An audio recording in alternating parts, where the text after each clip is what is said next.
Irmãos e irmãs, neste terceiro domingo do tempo comum, nós começamos a nossa jornada pelo Evangelho de São Lucas, que é o Evangelho correspondente ao ano C do ciclo dominical, que é o ano em que nós estamos. Justamente por isso, a liturgia nos apresenta dois textos. O primeiro é o chamado prólogo do Evangelho de São Lucas.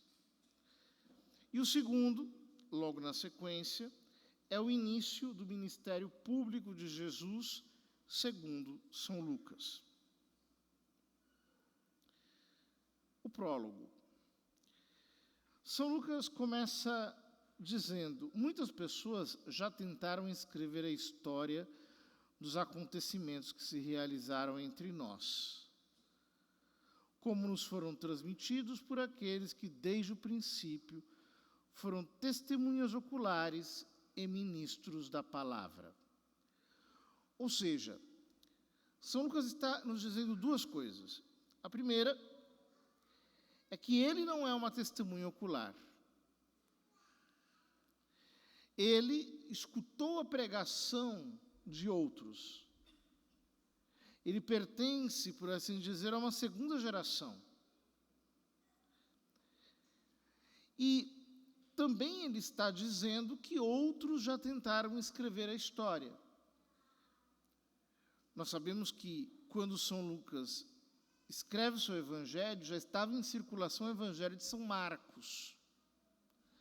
Aliás, o evangelho de São Marcos é a base a partir da qual ele escreve várias coisas no seu evangelho. Porém, havia outras tradições em circulação. Havia, certamente, panfletos, pequenos ditos, materiais prévios. Então ele diz: assim sendo, após fazer um estudo cuidadoso de tudo que aconteceu desde o princípio, também eu decidi escrever de modo ordenado para ti, excelentíssimo Teófilo. Teófilo é chamado de excelentíssimo. Portanto, deve ser uma figura de certa envergadura no tempo.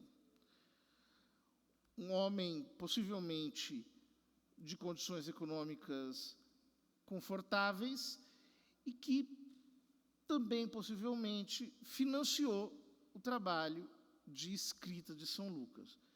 Naqueles tempos não era como hoje.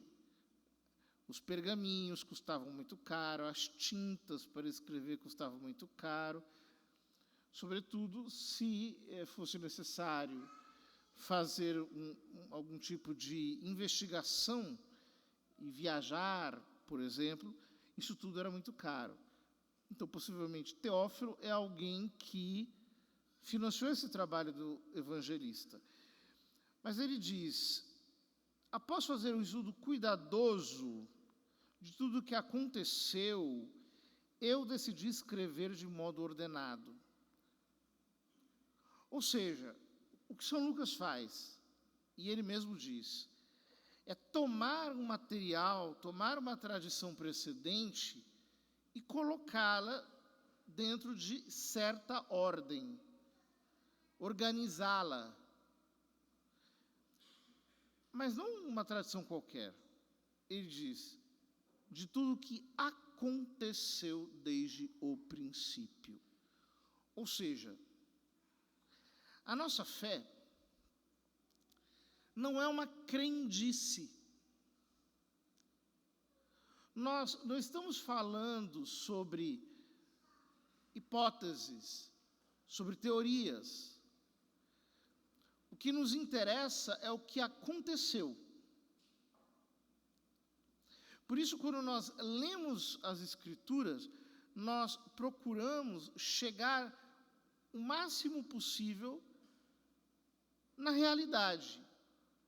Ou seja, no contexto em que o escritor eclesiástico, o escritor sagrado escreveu, quais eram as suas motivações, aquilo que realmente estava presente no seu coração, porque nos interessa o que aconteceu. Nossa fé não é uma crença qualquer. Nós realmente queremos chegar ao núcleo da realidade. Deste modo, conclui São Lucas, o prólogo, poderás verificar a solidez dos ensinamentos que recebeste. Ensinamentos que recebeste. A palavra aqui é a palavra grega katecheo, que é a palavra que está na base da palavra catequese. Significa falar algo ao ouvido, que ecoa ao ouvido. Então ele está dizendo ao Teófilo, você foi catequizado, mas agora eu quero escrever com ordem para dar solidez à sua catequese. Para que você realmente saiba quais são os fundamentos disso tudo. Para nós isso é importante.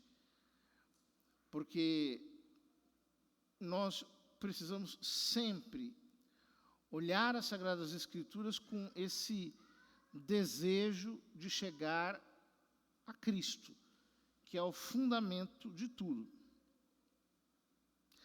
Então, nós saltamos para o capítulo 4, o início do ministério público de Jesus, segundo São Lucas. Naquele tempo, Jesus voltou para a Galileia com a força do Espírito e sua fama espalhou-se por toda a redondeza. Ele ensinava nas suas sinagogas e todos o elogiavam. Então, a primeira coisa que chama a atenção é que São Lucas sempre salienta o papel do Espírito Santo na missão de Cristo.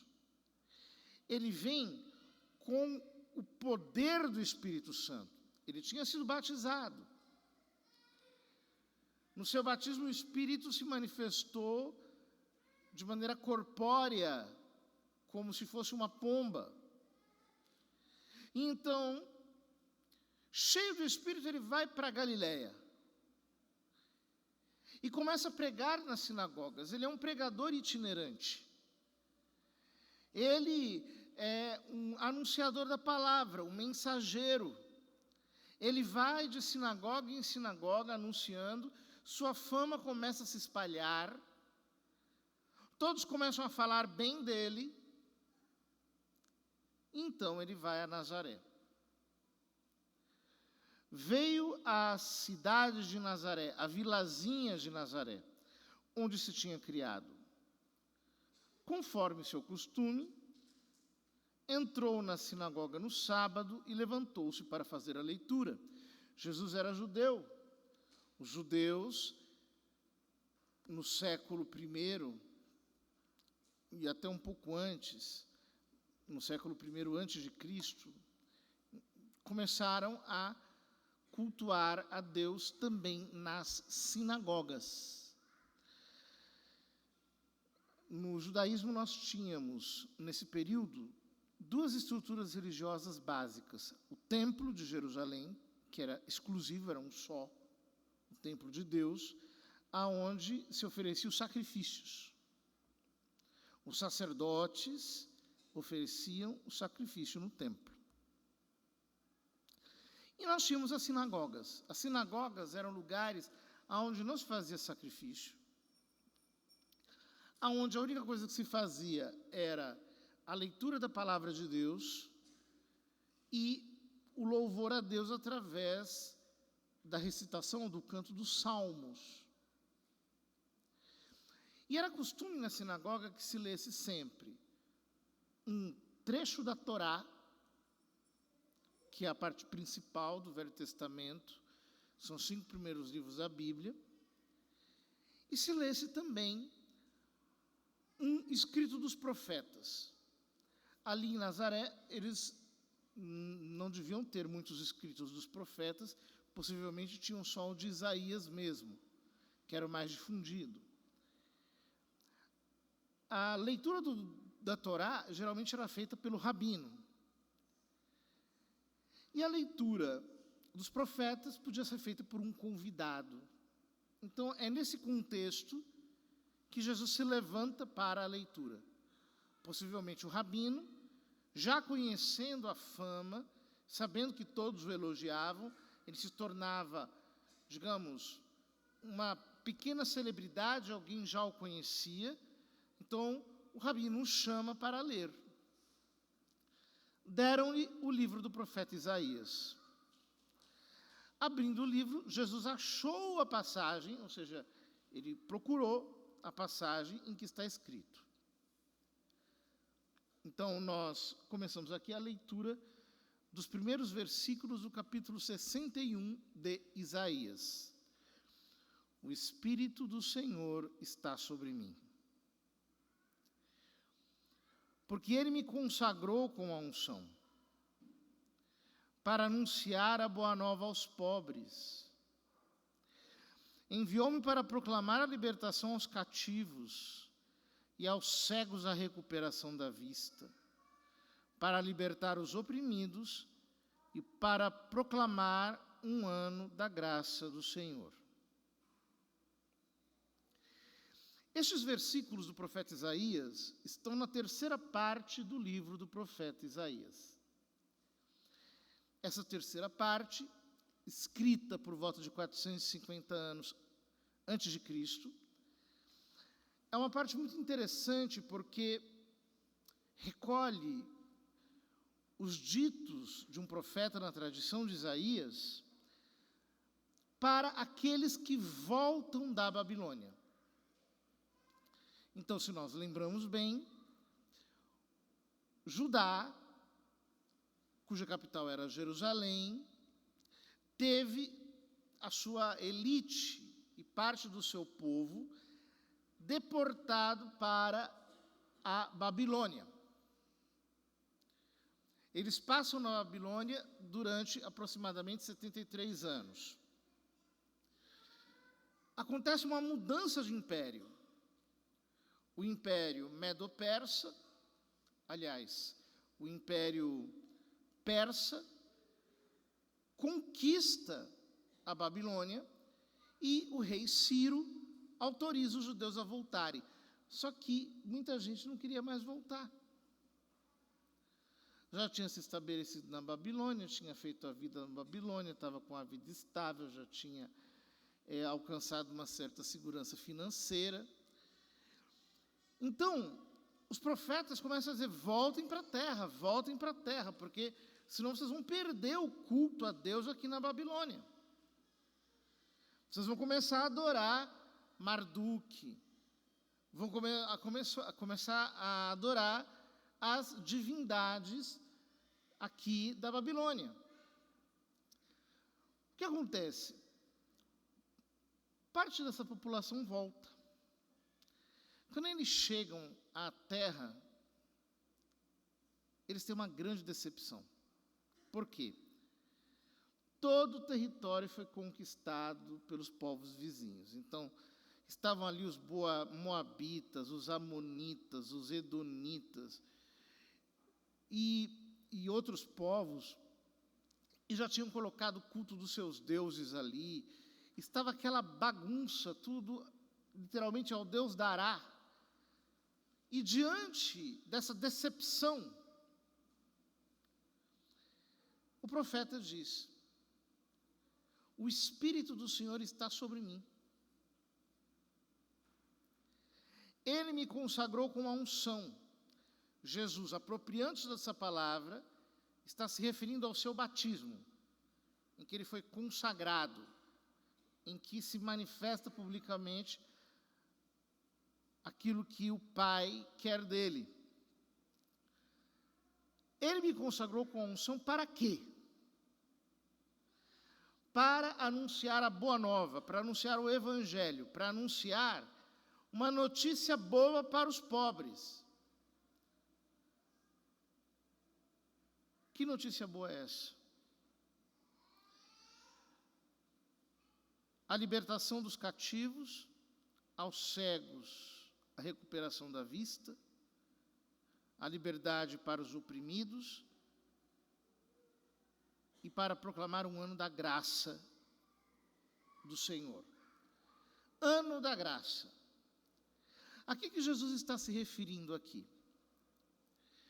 No capítulo 25 do livro do Levítico, aparece essa expressão, ano da graça, ano do jubileu, que se realizava em Israel a cada 50 anos. Então, a cada 7 anos, a terra descansava do plantio, e 7 vezes 7 é 49. Então, no final do 49º ano, no 50º ano, era um período de jubileu. Ou seja, todas as dívidas eram perdoadas, todas as execuções penais eram perdoadas, todo tipo de pendência era resolvida. Então começava uma espécie de anistia geral que permitia um recomeço, especialmente para os pobres. Então vejam, imaginem que declarassem um ano desses hoje.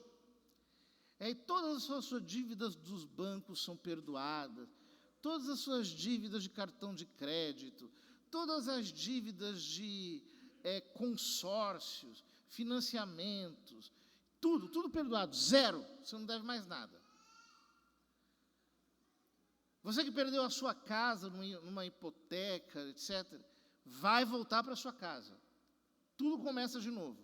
Isso era o jubileu. Ora, portanto, do que o profeta está falando aqui? Ele está dizendo, eu vim trazer uma boa notícia. Estou começando um jubileu. E esse jubileu é o seguinte: todos aqueles pobres que foram presos porque não conseguiam pagar suas dívidas, eu vou libertá-los. Todos aqueles escravos que estavam oprimidos porque não conseguiram pagar as dívidas, então foram trabalhar como servos de graça no campo dos outros, eu vou soltar. E Jesus troca uma afirmação de Isaías. Isaías diz que veio trazer reconforto para quem tem o coração aflito. Jesus troca isso por devolver a vista ao cego. O que significa isso? Você que não tinha mais perspectiva, você que não conseguia mais enxergar uma luz do fim do túnel, eu cheguei aqui para trazer a resposta. É jubileu. Vai começar tudo de novo. Vai começar tudo do zero. É interessante que São Lucas diz que Jesus abriu o livro, depois diz que Jesus fechou o livro. É uma coisa muito óbvia, se alguém vai ler, aqui nós estamos falando de pergaminho, né? Então ele abre, ou seja, ele desenrola, e depois ele fecha, ele enrola. Mas isso tem um significado teológico. Jesus abre o livro, ou seja, ele é a chave para entender a profecia. Jesus fecha o livro. O tempo da promessa acabou, agora chegou a realidade. Ele veio trazer a realidade disso. Depois ele entrega o livro ao ajudante e se senta. Essa posição, sentar-se, é a posição que na época era ocupada por todos os rabinos, os mestres. Hoje em dia, quando alguém quer ensinar, em geral se levanta para falar. Nos tempos de Jesus não era assim. Quando alguém ia ensinar, se sentava. Só que ele se senta. E todos na sinagoga ficam olhando para ele, esperando que ele vá fazer uma homilia, que ele vai fazer um comentário. Aqui também São Lucas está nos dando uma dica. Olhem para ele. Porque tudo que virá na sequência desse evangelho é sobre isso. Isso aqui é uma palavra programática. Ele está inaugurando o seu ministério e trazendo como que é a essência do que ele veio fazer. Então, olhem para ele. Então começou a dizer-lhes: hoje se cumpriu esta passagem da Escritura que acabastes de ouvir.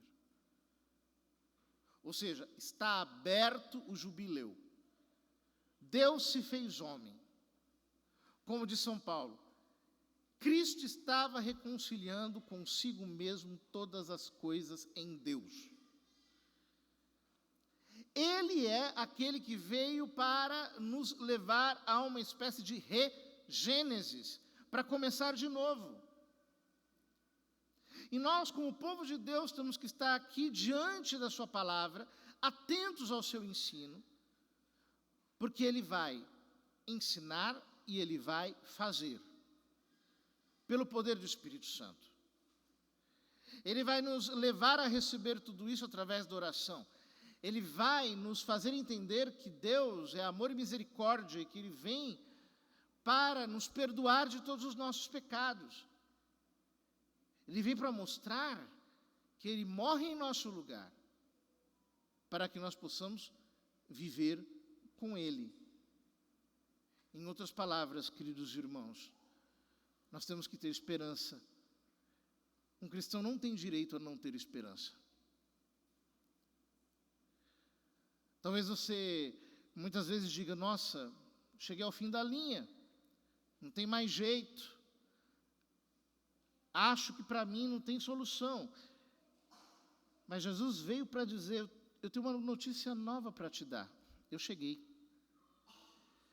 E porque eu cheguei, agora é jubileu, pode ter esperança, os seus olhos podem se abrir, eu te dou perspectiva. Eu vou zerar tudo na sua vida. Eu vou fazer você começar de novo. Que essa palavra nos coloque em sintonia com aquilo que a igreja quer para nós nesses dias. Nós estamos no ano do jubileu na Igreja Católica. O ano convocado pelo Santo Padre Papa Francisco como o jubileu da esperança. Que nós possamos, queridos irmãos, olhar para frente, sabendo que em um estalar de dedo, Deus faz um reboliço e Ele muda tudo. Só Ele sabe fazer isso. Que em Jesus nós não deixemos a esperança morrer, mas pelo contrário, que nós nos aferremos a ela com toda a nossa alma, porque nele nós temos acesso às preciosas promessas que o Pai quer cumprir em toda a nossa existência.